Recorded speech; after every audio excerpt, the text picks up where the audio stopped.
Dr. Tedros, WHO's Director General, recently said that he wants to see a world safe from health threats. How do you see WHO's global influenza surveillance and response system shaping the global health agenda? That's a great question. I think that WHO's global influenza surveillance and response system is GISRS, known as GISRS, is very important to helping shape the global health agenda because there's no greater threat in our lifetime than a pandemic of influenza.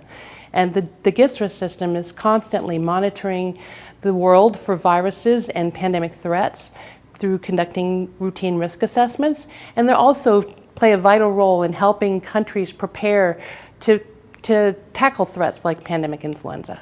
And how important would you say is influenza surveillance in contributing to improved preparedness and response against other emerging respiratory viruses at the country level? Oh, this is one of my favorite questions.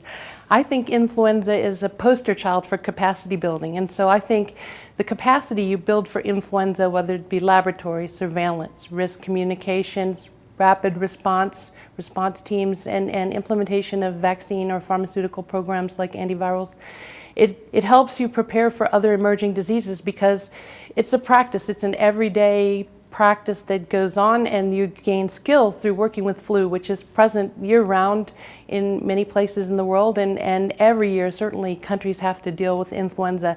And so we've found over and over that some of the capacity that's been built for influenza really has been used also to respond to things like other respiratory infections, MERS or SARS, and things like Ebola even for rapid response teams. So I think the capacities built for influenza are very important for capacity overall for emerging infectious diseases.